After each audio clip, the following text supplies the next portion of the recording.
हरे राम राम राम हरे हरे, हरे कृष्ण कृष्ण कृष्ण हरे हरे। हरे राम राम राम हरे हरे, हरे कृष्ण कृष्ण कृष्ण हरे हरे। हरे राम राम राम हरे हरे, हरे कृष्ण कृष्ण कृष्ण हरे हरे।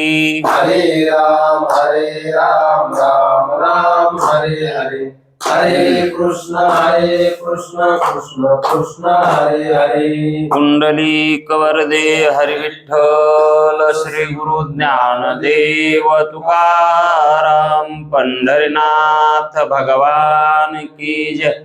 माऊली ज्ञानेश्वर महाराज की जय। जगद्गुरु तुकाराम महाराज की जय। ब्रह्मनिष्ठ गुरुवर्य रंगनाथ महाराज की जय। श्री विनायकं गुरुर्नौमि साखरे नाम विश्रुतम्, येषां चरण सान्निध्यात् जीवा मुक्ता भवन्ति। साखरे वंश विख्यातं ज्ञानदान परायणम्, विनायकं गुरुर्वन्दे भवबन्धविमुक्तये।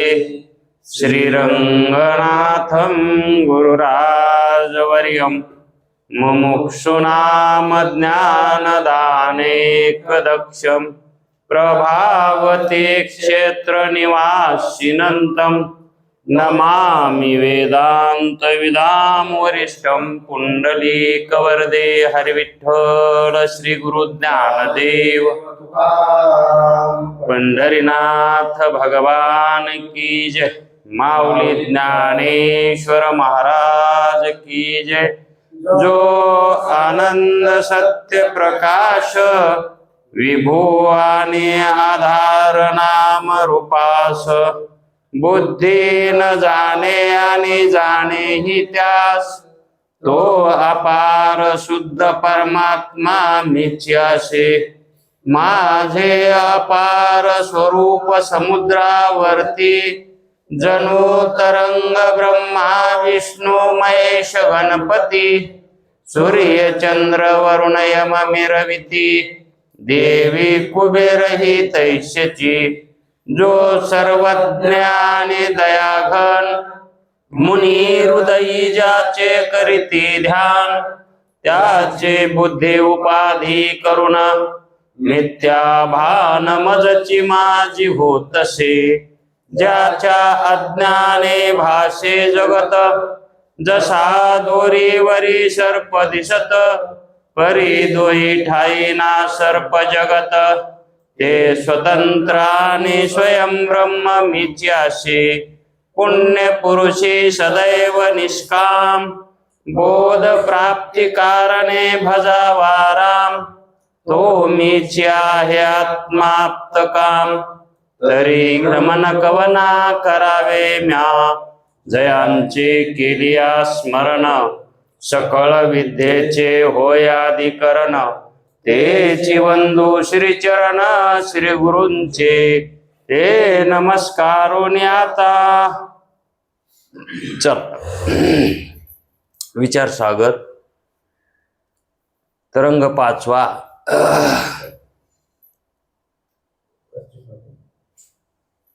तरंग पाचवा,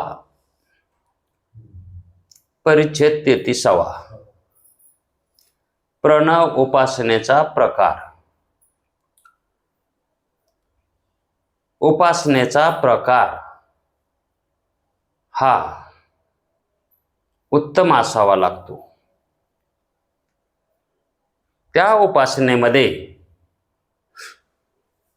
काहीही कमतरता नसू नये, म्हणजे उपासना ही शुद्ध व्हावी लागते, तर त्या उपासनेला शुद्ध फळाची प्राप्ती होत असते। स्वस्वरूप हे शुद्ध आहे, म्हणून उपासना ही शुद्धच करावी लागते. त्याला काय कळतंय म्हणून जर आपण उपासनेमध्ये गडबड केली तर आपल्या फलामध्ये सुद्धा गडबड होण्याची शक्यता असते. म्हणून उपासना ही आपापल्या इमानदारीनं करावी लागते, आपण आपल्याच. आणि उपासना ही उपासना कोणती? प्रणवाची. प्रणव उपासना ही उघड केल्या जात नाही.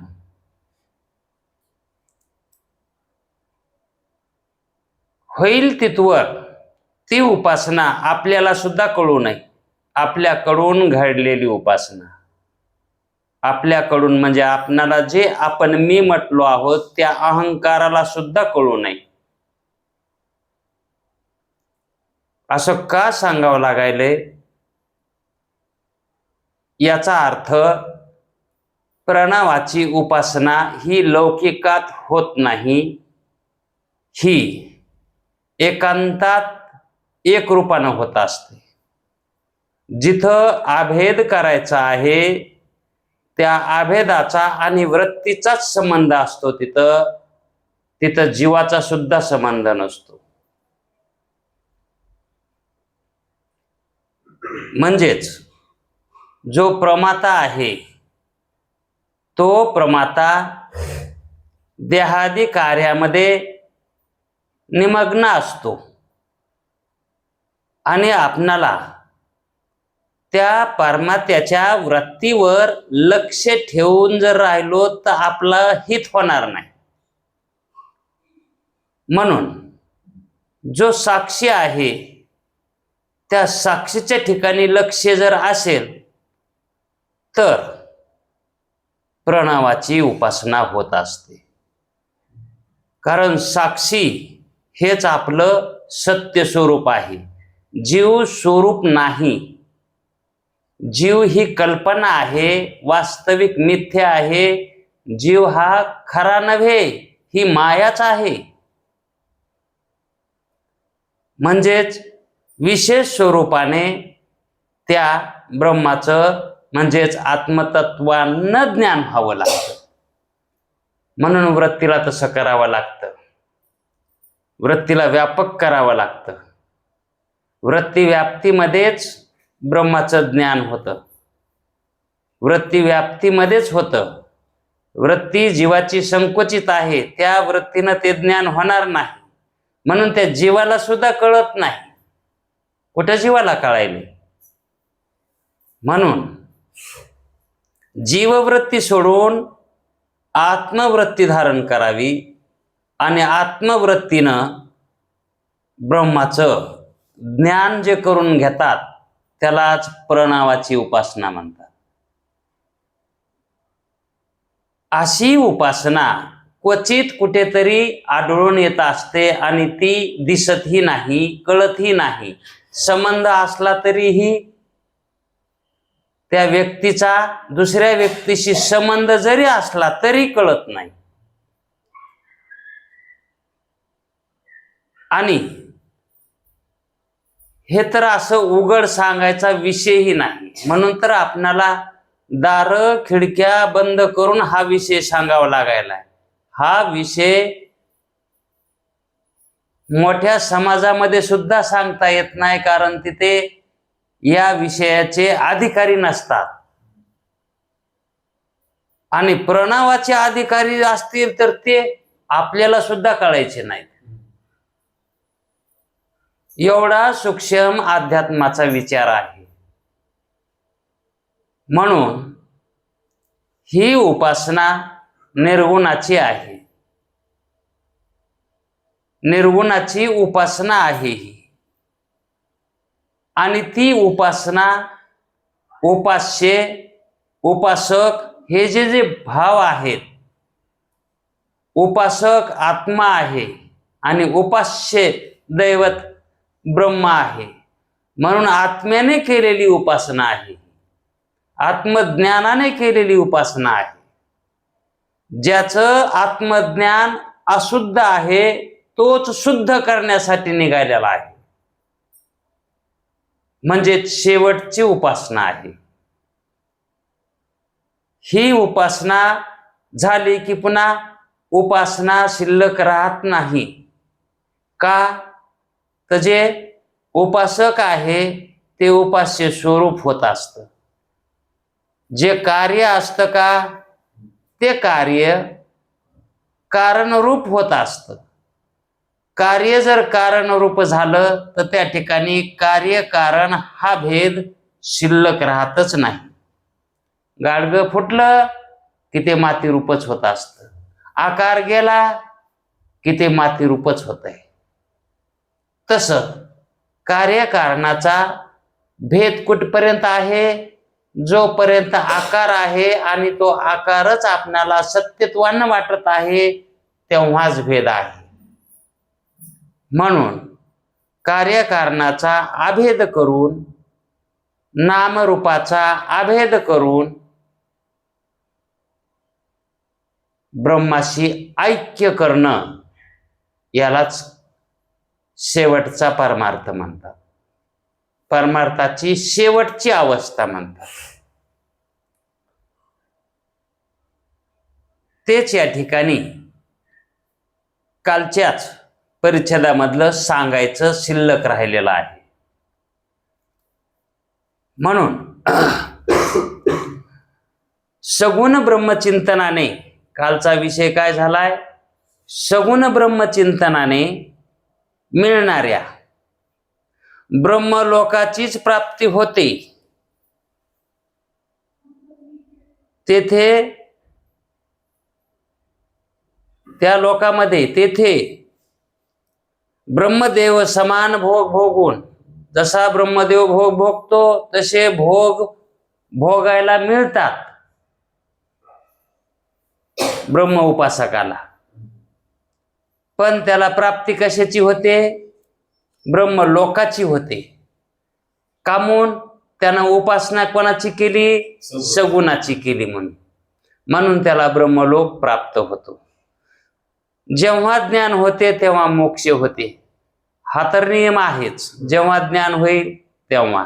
मग सगुण उपासकाला ज्ञान झालंय ते कोणतं? शुद्ध ज्ञान म्हणता येईल का त्याला? अशुद्ध ज्ञान म्हणावं लागेल. म्हणजेच शुद्ध आत्मगोचर त्याची वृत्ती झालेली नाही. अशुद्ध आत्मगोचर वृत्ती झाल्यामुळं त्याला शुद्ध प्रमा जे आहे त्यालाच ब्रह्मज्ञान म्हणतात. ते प्रमाज्ञान त्याला होत नाही. आणि ज्याच ब्रह्मलोकाची कामना नसते तिथं जाऊन जर तो ब्रह्माचे भोग भोगत नाही, ब्रह्मलोकीचे भोग भोगत नाही आणि त्या ठिकाणी तो ब्रह्माशी अभेद करण्याचं चिंतन करतो, त्याला मोक्ष प्राप्ती होते, ज्ञान होते त्याला. जसं स्वर्गात गेल्यावर स्वर्गाचे भोग जो भोगत नाही, मृत्यू लोकामध्ये पुण्य करून स्वर्गाची प्राप्ती जर झाली, स्वर्गाला गेला आणि तिथं स्वर्गातलेच जर भोग भोगू लागला तर त्याला त्याच्या पुढची प्राप्ती गवसेल का? मग ते येऊ लागती महागारी मृत्यू लोका, है का नाही? मग तसंच ब्रह्मलोकालाही जर गेला आणि तो ब्रह्मलोकीचेच जर भोग भोगू लागला, त्यानं तिथून प्रगती केली नाही, शुद्ध आत्मगोचर वृत्ती केली नाही, तर तोही तिथून खाली उतरतो. म्हणून त्याला ब्रह्मलोक प्राप्त होतो, पण तोही तिथं जाऊन जर रमला तर त्याला ज्ञान होणार नाही. स्वर्गासारखंच या रीतीने सगुण उपासनेचे फल, सगुण उपासनेचे फल निर्गुण उपासनेच्या अंतर्भूत आहे. सगुण उपासनेचे फल हे निर्गुण उपासनेच्या अंतर्भूत आहे. म्हणजे जर सगुणाची उपासना केली तर तो निर्गुणाचा उपासक होतो किंवा निर्गुण हे फल मिळतं, मोक्ष मिळतो त्याला. कारण ब्रह्मप्राप्ती ही सगुणातूनच करावी लागते. ब्रह्मात जाऊन ब्रह्मप्राप्ती करता येते का? कुस्ती खेळायची असेल तर जोडीदार लागतो. आपण आपल्यामध्ये कुस्ती खेळता येते का? तसं ब्रह्म उपासना, ब्रह्माची प्राप्ती ही केव्हा करावं लागती? ज्या वेळेस सगुणाला येतोत का, सगुणात असतोत का, त्याची वेळेस होती. आणि सगुणत्व गेल्यावर मग प्राप्ती बी नाही आणि प्राप्त करणाराही नाही राहत. प्राप्य प्रापक भावच त्या ठिकाणी शिल्लक राहत नाही. का? करतो कर्तव्य विचार तिथं नाही, विचार करणारा उरत नाही. आणि कशाचा विचार करायचा आहे तिथं व्यवहार घडत नाही. म्हणून निळोबारायांनी एक अभंग त्यांचं प्रमाण हे गोरख महाराजांना दिले कमेंटमध्ये. निळोबाराय म्हणतात, सगुणाचे भेटी, निर्गुणाचे भेटी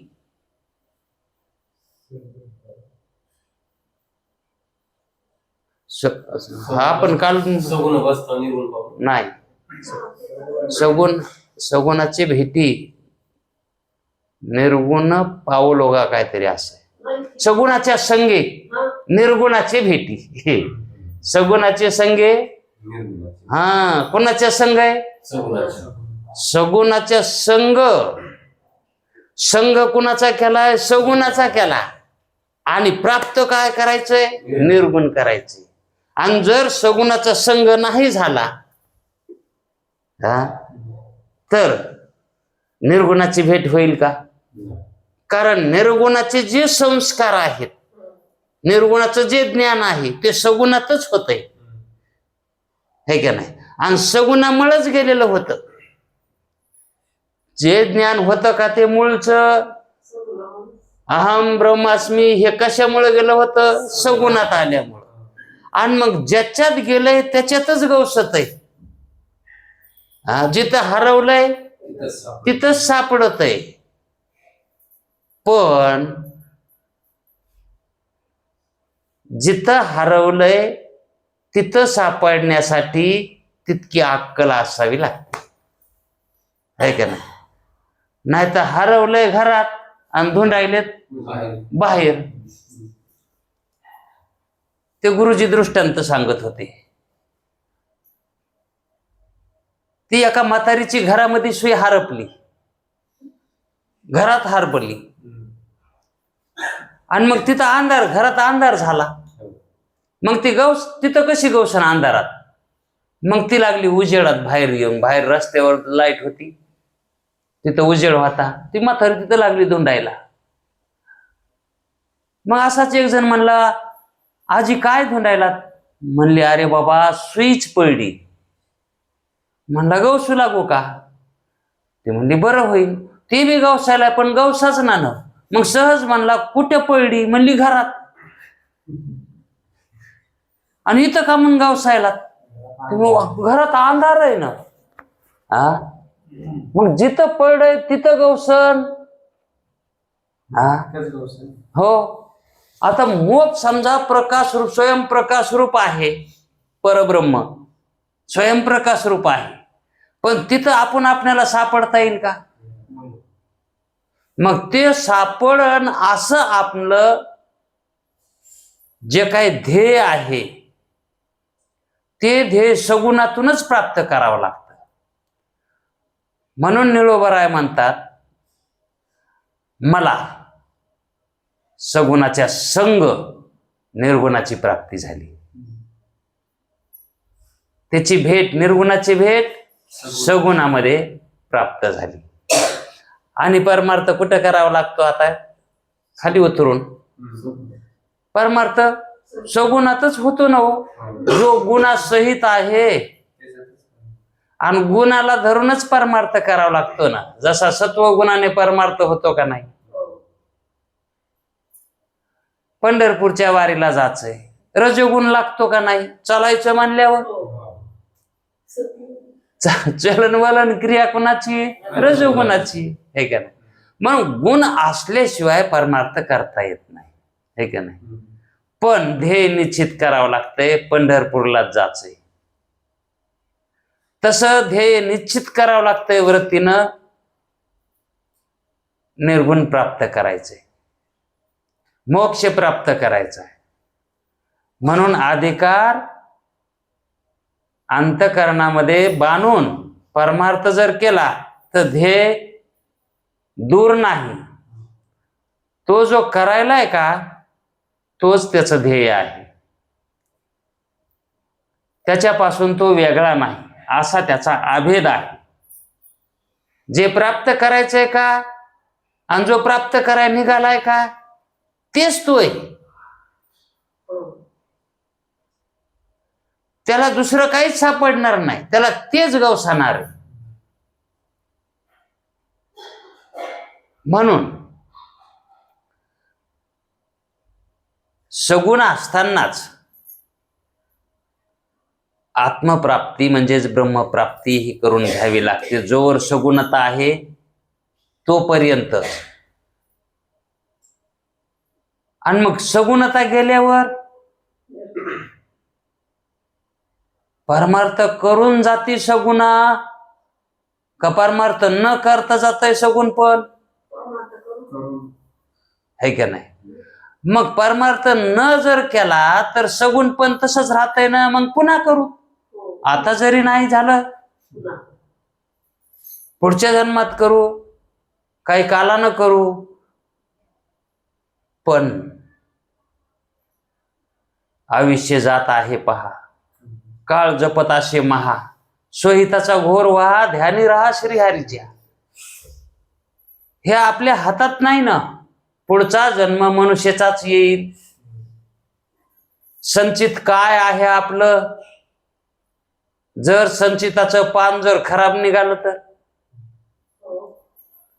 पुन्हा त्याच्यात दुसऱ्या यवनीमध्ये जावं लागलं तर परमार्थ करता येईल का? सगुणता म्हणायचं मनुष्य देह ही सगुणता.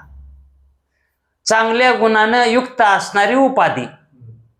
सगुणता म्हणजे काय? चांगल्या गुणानं असणारी उपाधी. हे सगळ्यात चांगला याचा अर्थ. कारण स म्हणजे चांगले गुण, आहे का नाही? जे परमार्थाला लाभदायक आहेत असे गुण, त्या गुणानं परमार्थ करता येतो. असा आपला काल विषय झाला. आणि मग पुढं निर्गुण उपासनेचाच आम्ही प्रकार का सांगतो असं जे म्हणले होते, ते का सांगतो म्हणले आम्ही निर्गुणाचाच? कारण निर्गुणालाच जायचंय ना. जायचंय कुठं? निर्गुणातच प्राप्त व्हायचंय जाऊन. मग सगुणाचा प्रकार कशाला करायचा आहे? त्यांच्या मनानं. आता एखादा महात्म्याकडे मनुष्य गेला आणि त्याचं अर्ध आयुष्य संपलेलं आहे आणि मग त्याला तर मोक्षाची प्राप्तीची इच्छा झाली. त्याला मोक्षाच्या प्राप्तीची इच्छा झाली. तो म्हणतो महात्माजी आम्हाला मोक्ष प्राप्ती हवी आहे, ती कशाने होईल याचा उपाय सांगा. मग त्याला काय उपाय सांगावा? सत्कर्म उपासना सांगावी का तिथं? हा, तिथं सत्कर्म उपासना जर सांगितली तर त्याचं आयुष्य अर्ध तर संपलंय. आणि सत्कर्म उपासना करून कधी त्याला त्याचं अंतःकरण शुद्ध होईल आणि कधी त्याला पुन्हा ज्ञान प्राप्त होईल? मग त्याचे अंतःकरण शुद्धी सहित त्याला बोध व्हावा. असा काहीतरी उपाय करावा लागतो. म्हणून जी अध्यात्मविद्येचा बोध आहे, जो अध्यात्मविद्येचा बोध असतो, तो बोध म्हणजेच निर्गुण उपासनेचा प्रकार. त्याच प्रकारानं त्याचे अंतःकरणही शुद्ध होईल, त्याला बोधही होईल, म्हणजे एका कामात दोन कामं होतील. मग त्या काळामध्ये त्याला श्रवणच म्हणजेच बोधच, महावाक्याचाच उपदेश करावा लागतो. म्हणून हेही म्हणतात आम्ही सगुण उपासना सांगत नाहीत. म्हणून आम्ही काय करतो, जे आमच्याकडे येतील त्यांना निर्गुण उपासना सांगतो, प्रणवाची उपासना सांगतो. आणि येरी तरी सगुण उपासना जरी सांगितली तरी त्यांना काय होईल, ब्रह्मलोकाची प्राप्ती होईल, ब्रह्मस्वरूपाची होणार नाही. म्हणून त्याला पुन्हा आणखी उपदेशासाठी आणखी गुरु कुठंतरी धुंडावाच लागेल, है की नाही.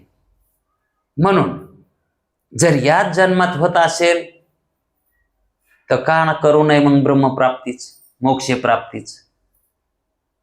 म्हणून हे म्हणाले ग्रंथकार, आम्ही निर्गुणाचीच का सांगतो, सगुणाची का सांगत नाहीत. सगुणाची गरज असेल तेव्हा सांगावं लागते सगुण. जर त्याला ब्रह्मप्राप्तीबद्दल, अभेदाबद्दल तशी वृत्ती होत नसेल तर त्याला सगुण उपासना सांगावी लागते. आणि सगुण उपासनाचंही ज्याला ज्ञान नाही त्याला विवेक वैराग्यादी साधना सांगावे लागतात. आणि ज्याला तेही व्हायनात तर त्याला मग सत्कर्म उपासना ह्या सांगाव्या लागतात. असा क्रम परमार्थामध्ये सांगितलेला आहे. पण ग्रंथकार इथं काय म्हणाले तर आम्ही निर्गुणाचाच उपदेश करतो. कोणाला अधिकारी असेल तर, जर या ग्रंथाचा अधिकारी असेल तर आम्ही त्याला निर्गुणाचीच उपासना सांगतो. जगात ज्या ज्या कार्य आणि कारण म्हणून वस्तू आहेत, कार्य आणि कारण, जो आपल्याला भेद प्रतीला येतो ना, उत्पन्न झालेलं आणि उत्पन्न करणार, हे कार्य आणि कारण, हे जे जगामध्ये आपल्याला ह्या वस्तू दिसतात ना, ह्या सर्व वस्तू कार्य आणि कारण म्हणून वस्तू आहेत. याच्यामध्ये काय आहे, कार्य कारण भाव आहे. मग त्या वस्तू सर्व ओमकार रूपच आहेत, हा सिद्धांत आहे. जे कार्य कारण आपल्याला प्रतीला आलंय ते कार्य कारण ओमकार रूपच आहे. आता ते कार्य कारण ओमकार कसं, कारण असे चिंतन करावं कळण्यासाठी सर्व पदार्थात नाम आणि रूप आहे. सर्व पदार्थ कसे आहेत, नाम आणि रूपानं भरलेले आहेत.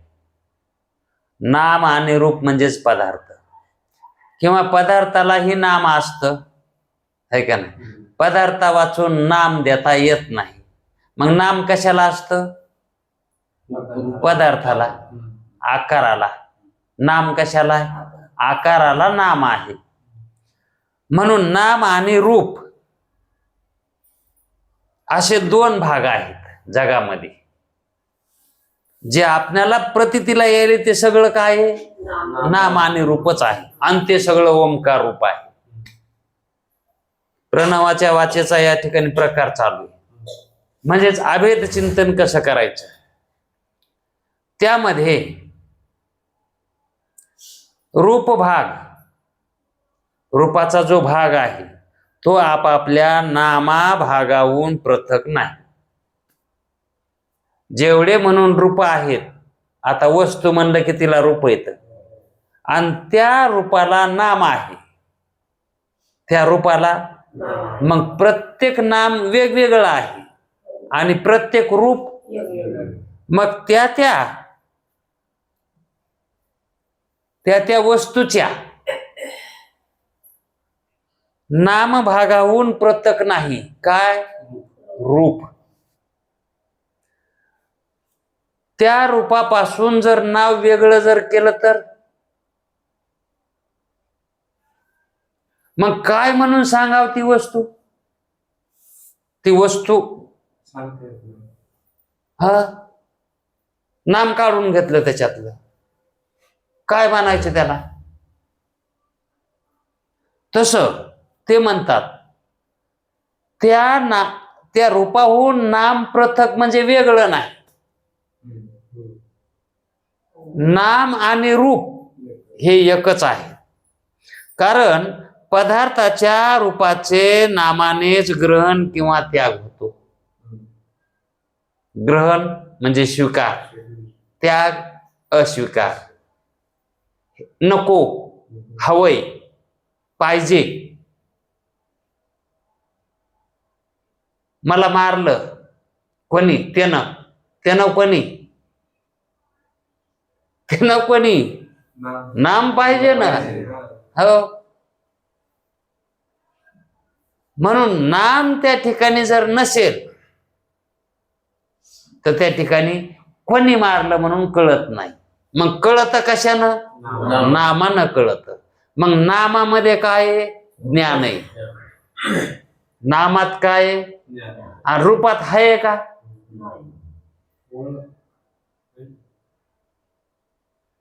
रूपात ज्ञान आहे का? रूपामध्ये संस्कार आहेत. हा, आणि त्या नामाला जे ज्ञानजन्य संस्कार होतात का ते रूपाचे होतात? ते ज्ञानजन्य संस्कार रूपाचे होतात. मग ज्ञानजन्य संस्कार घेण्याची क्षमता ही नामात आहे का रूपात आहे? हे का नाही? आणि नाम हे आकारवान आहे का? रूप आकारवान नाही का? आणि नाम आकार रहित आहे का नाही? नाम हे निर्गुण आहे, नामात गुण नाहीत. म्हणून तर नामाचा संतांनी काय केलाय? महिमा सांगितला. नामाचा महिमा कोण करी सीमा, जपावे श्रीरामा एका भावे. मात्र एका भावानं जपावं लागतं. न लगती शस्त्रे नाना मंत्रे यंत्रे, वर्णिजे बा वाक्य श्रीराम नाम. शस्त्र लागत नाही, मंत्र लागत नाहीत, असं हे नाम. संतांनी नामाबद्दल खूप अभंगामध्ये बी सुद्धा वर्णन केलेलं आहे. म्हणून नाम हे कसं आहे? ओमकार रूप आहे. नामाची उत्पत्ती कशातून आहे? है का नाही? मग आता वस्तूचं अस्तित्व कशावर आहे? नामावर आहे का नाही? मग पदार्थाच्या रूपाचे नामानेच ग्रहण किंवा त्याग होतो. स्वीकार किंवा त्याग हा कशावरून होतो? व्यवहार जर करायचा असेल रूपाचा तर नामानेच होतो. है का नाही? जर समजा एखादा थैली घेऊन वाटानं निघाला, कुठे चालला तू? गावाला. आपण कोणत्या गावाला? जर नाव नाही सांगितलं तर विचारणार त्याला वेडाच समजितो. तू चाललाच गावाला, पण कोणत्या गावाला याचं तुला नावच माहित नाही तर तू जाणार कुठं? म्हणून जिथं जायचंय त्याचं नाव माहित पाहिजे. माग तुम्हाला एक दृष्टांत सांगितला होता. एक जण एका मारवाड्याच्या इथं मुक्कामाला होता, आणि मग मुक्कामाला राहिल्यामुळं मारवाडी म्हणला राहाय आपल्या इथंच कामाला. म्हणला काय काम करायचे? काय नाही म्हणला, दारी घोडं होतं बांधायला. म्हणला याला रोज चारून आणायचं. याला त्याचं नाव सांगितलं ना, याला रोज चारून आणायचं. ते म्हणला काय हरकत नाही, मी त्याच्यासाठीच निघालतो, काम बघण्यासाठी. मग त्यानं ते घेतलं, ते लगाम हे त्याला लावलेलाच होता, आणि मग ते धरून दाव्यानं धरून निघाला चारायला. तर मग कशाला बुजालं काय? त्याच्यातून ते घोडं त्या लगाम होटाळीतून ते निघाला, ते लगाम त्याच्या हातात आणून घोडं गेलं पळून, लगाम हातातच. पण त्याला माहित नाही याला काय म्हणतात. त्याच्या हातात जे लगाम आला त्याला माहितच नाही याला काय म्हणतात. मग त्याला वाटलं आता हे घोडं धरायचं तर आपल्याला धरू देणार नाही. मग त्या घोड्याला घोडं बी म्हणायचं त्याला ज्ञान नाही, ना माहितच नाही. हो. मग तिकून एक माणूस येऊ लागला, त्याच्याकडे पळत गेला. आव आव तुम्ही. आता त्या माणसाचं बी नाव माहित नाही. आव आव तुम्ही. काय म्हणतो आम्ही? आम्ही काय म्हणतो? मला वाटतं त्याचं बी नाव माहित नाही काय की त्याला आम्ही म्हणायला ती आरती. मग तिथं जाऊन म्हणतो आम्ही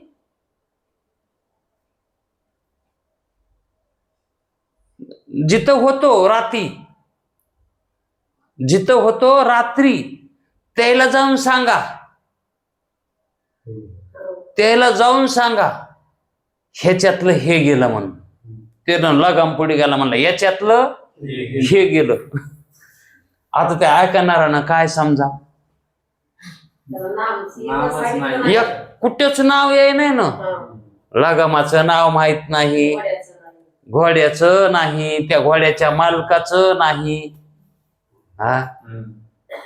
आणि मग आता ही नामा वाचून त्रिपुटी त्या ग्रहस्थाला सांगितली तर त्या ग्रहस्थाला याचं ज्ञान कसं होईल? मग त्या ग्रहस्थाला सुद्धा नाम जर त्याच्यात सांगितलं असतं तर ज्ञान झालं असतं. म्हणून या आकाराचा आकारवानाचा जो व्यवहार होतो तो नामावरच आहे का नाही?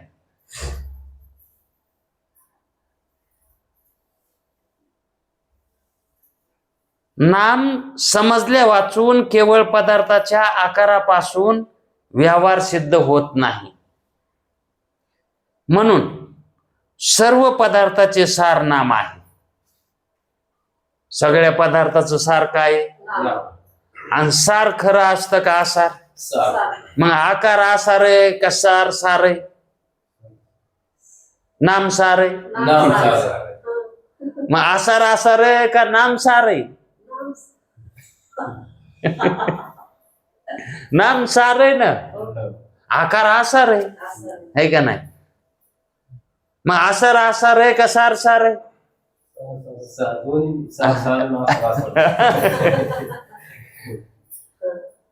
म्हणून आसार सार नाही, सार आसार नाही. म्हणून सारासार विचार करावा लागतो. सर्व पदार्थाचे सार. आता इथं काय झालंय? जे आकारवान आहे का त्याचं सगळे सूत्र कशात येतं? नामात येतं. मग नाम त्याचं कारण झालंय. कशाचं? रूपाचं.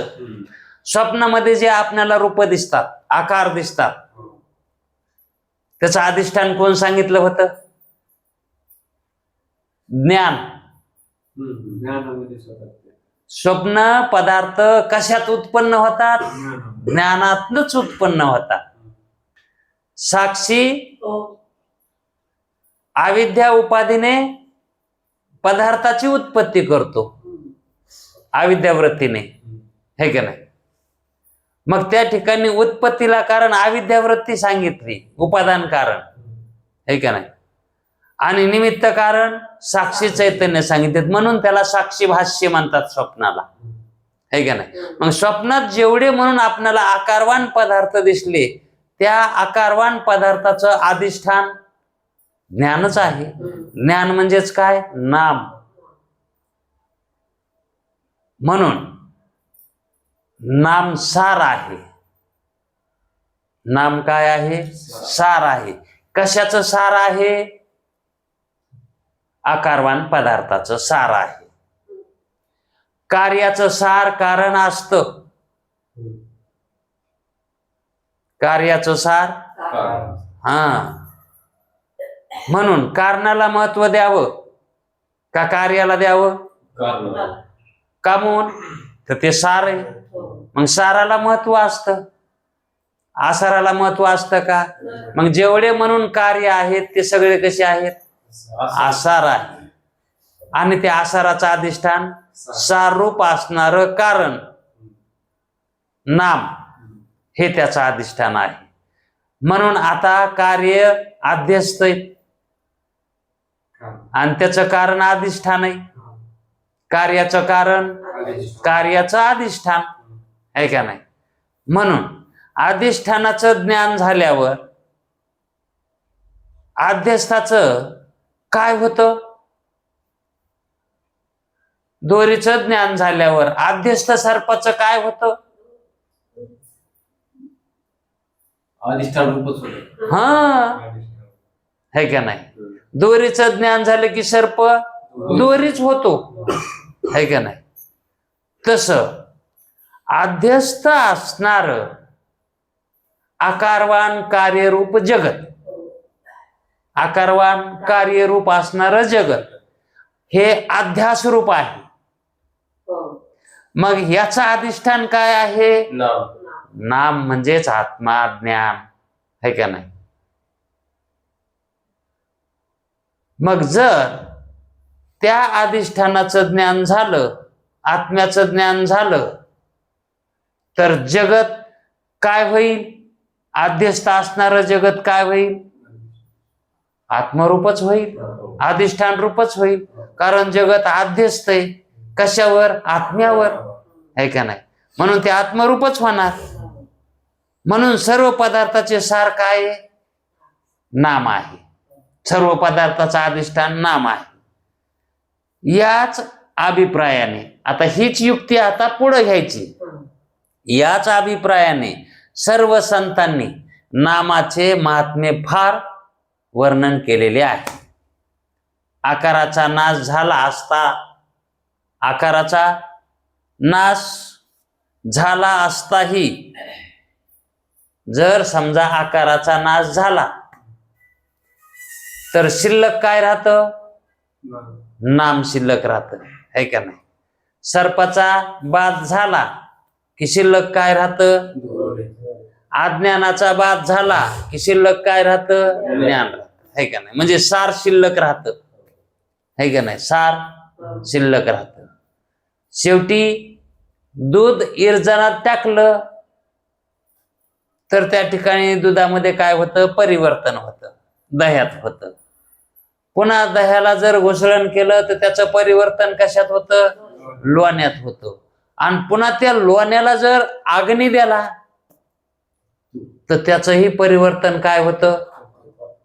तुपात होतं. मग लोणी, दही, दूध हे काय? हा, आणि सार काय त्याच्यातलं? तूप आहे. म्हणून ते तूप शिल्लक राहतं. ह्या तिन्हीचा जरी त्या ठिकाणी बाद झाला तर शिल्लक काय राहतं? सार ते शिल्लक राहते. जसा घटाचा नाश, इथं दुसरं उदाहरण दिलंय. जसा घटाचा नाश झाला तर मृत्तिका शेष राहते. घट फुटला तर शिल्लक काय राहतं? आहे का नाही? मग त्या ठिकाणी घट फुटला तर त्याचा घट फुटला म्हणजे काय फुटलं? आकार फुटला. आकार राहिला नाही, आकार गेला, है का नाही? मग त्या घटामध्ये आत बाहेर काय होतं? मातीच होती. ते मातीचाच झालेला होता. म्हणून तो मातीच. माती गेली का कुठं त्याच्यातली? त्याचा फक्त त्या मातीनं घेतलेला आकार नष्ट झालाय. आणि मग घट कशाला म्हणू लागलो तर आपण? आकाराला, है का नाही? त्या आकार त्याचा गेला की त्याचा माती होणार. त्या घटाची काय होणार? माती होणार. पण त्या ठिकाणी मग घट घट म्हणून राहिला का? पण ते नामाचा नाश झाला का? घटाच्या आकाराचा नाश झाला पण नामाचा नाश होत नाही. घट मृत्तिकेहून पृथक नाही. आता असा बी विचार करा, घट हा मातीहून वेगळा नाही, हा, आणि मृत्तिका रूपच आहे. घट म्हणजे माती रूपच आहे. तसा आकाराचा नाश झाला, घटाच्या आकाराचा नाश झाला असता मृत्तिकेप्रमाणे मातीप्रमाणेच नामाहून आकार पृथक नाही. नामाहून आकार वेगळा नाही. हा, तो जो आकार आहे का आलेला, ज्याला आपण घट म्हणू लागलो, ते नामाहून वेगळा नाही. जसं घट मृत्तिकेहून वेगळा नाही, तसा आकार नामाहून वेगळा नाही. मग आकार मातीनं जरी आला असला पण ते नामाहून वेगळा नाही. कारण नाम जे दिलं होतं ते मातीला दिलं होतं का आकाराला दिलं होतं, है का नाही? मग त्या आकाराचा संबंध मातीशी का नामाशी? नामाशी संबंध आहे. म्हणून नामाहून आकार वेगळा नाही असं कळायले. नाम स्वरूपच आहे, आकार हे काय आहे? हा. आता त्या नामाहून आकाराहून नाम वेगळं काढता येतंय का? जसं आता माऊली अमृतानुभव मध्ये म्हणलेत, गुळाची ढेप आहे आणि त्या गुळाच्या ढेपीमध्ये गोळी आहे. काय? गोळी. हा. मग ती गोळी त्या गुळाच्या ढेपीतली बाजूला काढता येते का? गुळ कसा आहे? गुळ कसा आहे? गुळ गोड आहे. हा. मग गुळ आणि ते गोड हे एक आहेत का? एकच आहे. आणि मग दोन गुळ आणि गोडी दोन कसं म्हणावं लागायले? ते दोन एकच आहे. तसं आकार आणि नाम हे कसे येतं? एकरूपच आहेत. ते गोडी आणि गुळू, सुगंध आणि परिमळू, फूल आणि त्या फुलातला सुगंध हे वेगळे करता येत नाही. आणि जर कोणी वेगळं करायला गेलं की माऊली म्हणते त्याला येडच समजावं. निवाडू जाता भेदू पांगुळा होय. पांगुळा म्हणजे वेडा. तसं नामातून जर आकारातून जर नाम पण वेगळं करायला गेलं तर तो वेडाच म्हणून समजायचं. कारण जे नाम आहे ते आकाराचंच आहे. नाम कोणाचं आहे? आकाराचं आहे नाम. म्हणून आकार हा नामाहून वेगळा नाही, पृथक नाही, नाम स्वरूपच आहे. किंवा आणखी दुसरा दृष्टांत, घट शरावादिकात मृत्तिका. आणखी नाना प्रकार मातीचे बनविलेले भांडे, भासणं, रांजून आहे, बोळक आहे, परळ आहे, असे जे हे मृत्तिकाचेच. त्याच्यामध्ये मृत्तिका अनुगत आहे, म्हणजेच व्यापक आहे. सगळी त्याच्यामध्ये भांडे नाना प्रकारचे जरी झाले असतील, अनेक प्रकारचे जरी झाले असले तरी त्याच्यात मातीच आहे. म्हणजे घाटामध्येही मातीच आहे, रांजणामध्येही मातीच आहे, बोळक्यामध्येही मातीच आहे. पण आकार भिन्न आहेत. त्याचे आकार भिन्न आहेत, पण उपादान सगळ्याच मातीच आहे. आणि घट शरावादिक परस्पर व्यभिचारी आहेत. ते वेगळे आहेत, त्याच्यातली त्याच्यात हा झालेत एकापासूनच. मातीपासून ते भिन्न नाहीत, पण त्याच्यातली त्याच्यात आकारानं ते काय झाले? भिन्न झाली, है का नाही? म्हणून त्यांना भिन्न नावे आली. त्यांना नावे भिन्न आली. म्हणजेच आकारालाच नावे आली का नाही? आकाराला नावे आली. म्हणून त्याच्यातली त्याच्यात ते भिन्न आहेत, परस्पर त्यांच्यातली त्यांच्यात भिन्न आहेत. सगळ्या मनुष्यच आहेत ना सगळे. हा, पण याच्यामध्ये धर्म मानला की मग तो त्या धर्माचा, धर्मामुळं भिन्न, नाही तर मनुष्य सगळे आहे का नाही. आता आपण इथं इतके येतं, सगळ्याचे देह पंचमहाभूताचेच आहेत, उपादान सगळ्याचे एकच आहे का नाही, पण रूप आणि मग त्या रूपाला ठेवलेलं ना आहे का नाही. मग हे व्यभिचारीपण आहे. रूप जे वेगळं आहे का, हा व्यभिचार आहे, म्हणजे पृथक वेगळं आहे, म्हणून ते मिथ्या. म्हणून ते मिथ्या अनुगत मृत्तिका मात्र सत्य, ते रूप मिथ्या आहेत आणि माती मात्र त्याच्यातली मातीला खरंच, मग कारण माती हे उपादान आहे का नाही, आणि त्याच्यावर आलेला जो प्रक्रिया होऊन जे रूप आलेला आहे ते मात्र, आणि परस्पर सगळ्यामधला भेद तो सुद्धा कसा आहे, मिथ्याच आहे. वास्तविक तो भेद खरा आहे का, कशात भेद वाटायलाय, आकारात वाटायलाय, पण मातीत भेद आहे का, उपादानामध्ये भेद नाही, त्या आकारामध्ये भेद आहे. आणि आकार कधी असतो आणि कधी, मग जे कधी असतं आणि कधी नसतं ते कसं असतं, मिथ्याच असतं.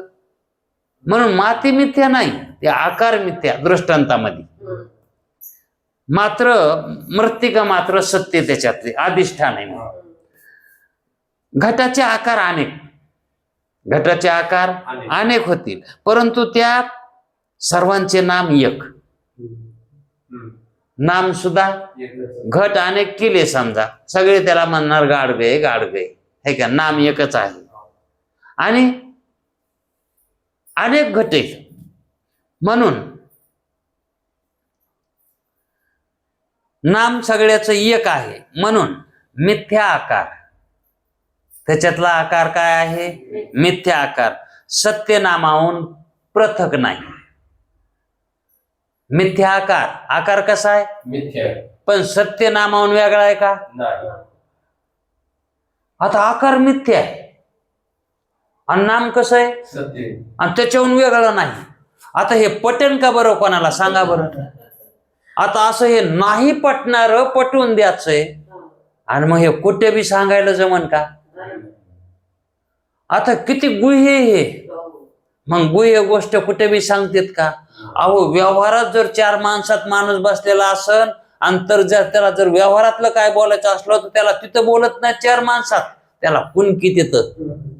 हा, आणि ते बी तितकं शहाणं असते, काहीतरी गुहे आपल्याला इथून उठावं लागतंय, चार माणसात ऐकायसारखं नाही, म्हणून ते उठून त्याच्याकडे जातंय. हा, मग त्या ठिकाणी ते गुह्य त्याला सांगत आहे, त्याला ते सांगितलेलं गुह्य जर पटलं तर बरं आहे, हा, त्याच्या हिताचं असलं तर पटन, आणि त्याच्या हिताचं जर नसल तर तिथंच गर्दा करतय, तिथंच गर्दा करतय आणि सगळ्याला कळतय. तसं त्याला का गुह्य म्हणते का म्हणते, हा, येरी तरी सगळ्यालाच कळालं की मग, आणि तिथंच जर मानला असतं ते तर. पण ते हे सगळा व्यवहार कशातला आहे, मिथ्यातला आहे, ते काय खरं नाही, ते गुह्य सुद्धा खरं नाही ते. पण असं याच्यातलं गुह्य जर सांगायला गेलं तर कोणाला पटेल काय हे गुह्य, म्हणून हे एकांतात सांगावं लागतंय. म्हणून मिथ्या आकार सत्य नामाहून पृथक नाही, हे समजून सांगायचंय. मिथ्या पदार्थ आहे, हा, आणि त्याच्यावर जे काही नाम आला आहे, नाम कशाने आलंय, ज्ञानातून आलंय. नाम कशातून आलंय, है का नाही. सर्पाची ज्यावेळेस आपणाला भ्रांती झाली,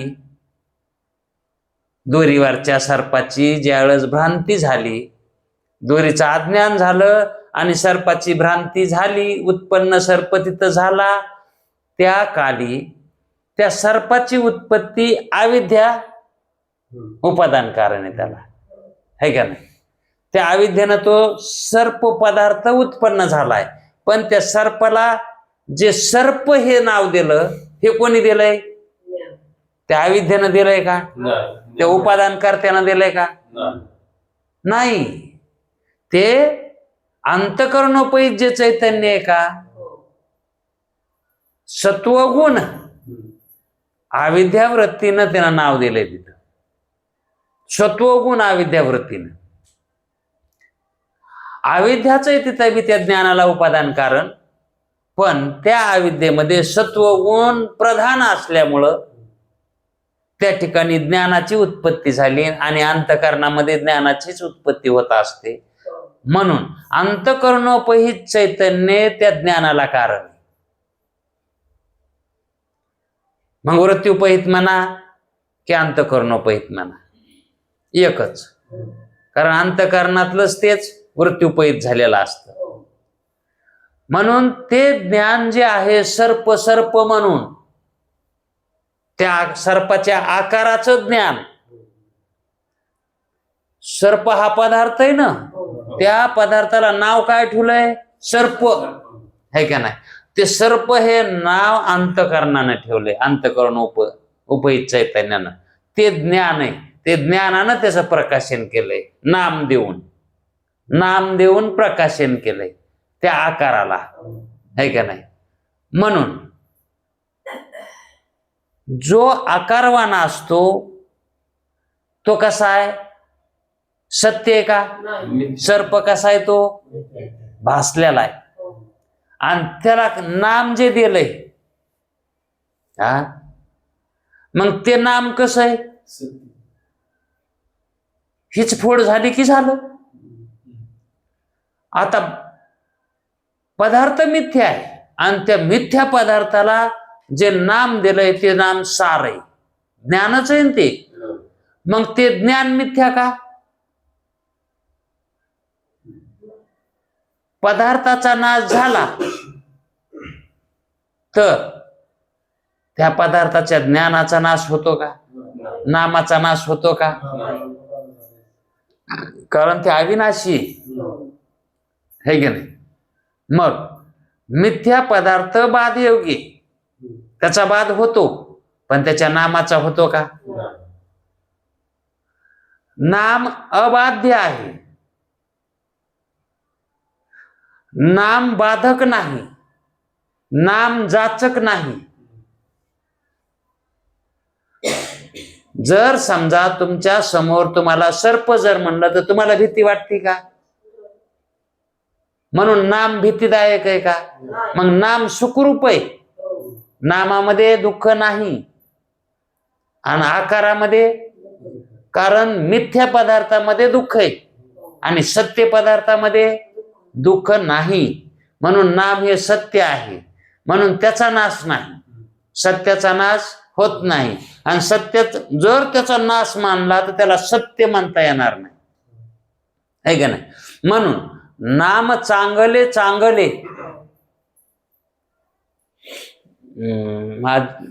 येऊ भले काहीतरी पुढं, माझ्या कंठी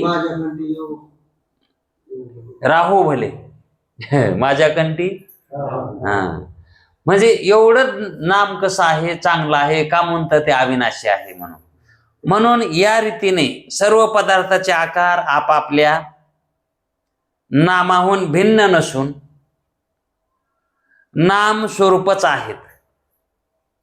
आकार सगळे आता हे नाम स्वरूप कसं करायचंय? सर्प कसा आहे? मिथ्या आहे, है का नाही? त्या दोरीवर कधी असतो आणि कधी नसतो, है का नाही? म्हणजे तो खरा नाहीच ना. मग त्याला दिलेलं जे नाम आहे ते नाम अविनाशी आहे, ते नाम अविनाशी आहे. मग जर तो पदार्थ अधिष्ठान रूप होत असेल, सर्प जर दोरी रूप होत असेल, तर त्या ठिकाणी फक्त ते दोरीच काय होईल? ते सर्पच काय होईल? दोरी रूप होईल. नाम तशाला तसंच राहत, है का नाही? मग सर्व पदार्थाचे आकार आपापल्या नामाहून भिन्न नसून आपापल्या नामाहून भिन्न नसून नाम स्वरूपच आहेत. ते नाम स्वरूपच आहेत. आता तो सर्प दोरीमध्ये गेला का त्या नामामध्ये गेला?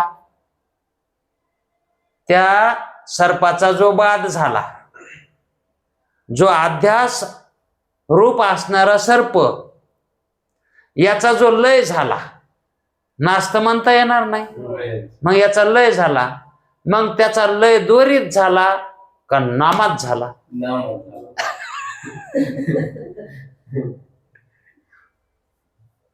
पण काही काही प्रक्रिया अशाही आहेत, त्या ठिकाणी दोरीतही म्हणतात. तो सांगण्याचा उद्देश वेगळा आहे. ती पहिली प्रक्रिया आहे, विशेषामधली आहे. आणि इथं आपणाला सामान्य स्वरूप करायचं आहे. तिथं विशेष सांगायच्या वेळेस म्हणजे अधिष्ठान सांगायच्या वेळेस काय करावं लागतंय? जे मिथ्या पदार्थ आहे का ते अधिष्ठान रूप सांगावं लागतंय. मग अधिष्ठान नाम मानायचं सर्पाचं का दोरी मानायची? इथं नामच मानावं लागेल. आणि नाम जे आहे हे नाम कसं आहे? सत्य आहे, है का नाही? ज्ञान रूप आहे का नाही? आणि आत्मा कसा आहे? चैतन्य कसं आहे? ज्ञान रूपच आहे ना, आणि नित्य आहे, है का नाही? मग नामाचा आणि चैतन्याचा एक भाव व्हायलाय का नाही? एक लक्षण यायले का नाही? मग नाम चैतन्यच आहे ना. ज्ञान हे काय आहे? नाम म्हणजे ज्ञानच ना. मग ज्ञान आणि चैतन्य भिन्न आहेत का? मग चैतन्याचं अधिष्ठान सांगतो ना आम्ही सर्पाला. दोरी सांगण्याचा काय उद्देश आहे आमचा? तात्पुरतं कळाव तिथं म्हणून. पण खरं अधिष्ठान कोण आहे सर्पाला? नामच आहे. म्हणजेच अधिष्ठान दोरी नाहीच. सर्पाला अधिष्ठान कामून नाही ते बी कळावं. कारण आपण चौथ्या तरंगामध्ये सर्पाला अधिष्ठान शेवटी काय सांगितलंय? ते ना रज्जूपहित चैतन्य सांगितलंय, है का नाही? आणि इथंही काय सांगायलेत? चैतन्यच सांगायलेत. नाम रूपातून सांगायलेत, नामातून सांगायलेत. नाम हे चैतन्य. आणि नाम कसं आहे? चैतन्य रूप आहे. नाम चैतन्य रूप आहे ना. म्हणून अधिष्ठान कोण झालं? नामच आहे अधिष्ठान. मग अधिष्ठान चैतन्य आणि नाम, आता हे जे दोन भेद यायला लागले तर चैतन्य आणि नाम. मग हे नाम जे आहे का, हे नाम आणि चैतन्य यांच्यामध्ये भेद जाणावा का अभेद जाणावा? याच्यात अभेदच जाणावा लागेल, है का नाही? प्रक्रिया जरी भिन्न असल्या तरी पण स्वरूपानं एक आहेत. म्हणून नाम स्वरूपच आहेत. काय? आकार भिन्न जरी असले पदार्थाचे तरी नाम स्वरूपच आहेत. येतपर्यंतच्या चिंतनात आकार सर्व जाऊन, आकार सगळे जाऊन नाम मात्र शिल्लक आहे. नाव हे मात्र शिल्लक आहे. आकार त्या नामामध्ये लय झाली, है का नाही? म्हणून ती सर्व नामे कशी आहेत? ओंकार रूप आहेत. नाम कसं आहे? इथपर्यंत लक्षात ठेवा. याच्या पुढचा भाग उद्या बघू. पुंडलिक वरदे हर विठ्ठल. श्री गुरु ज्ञान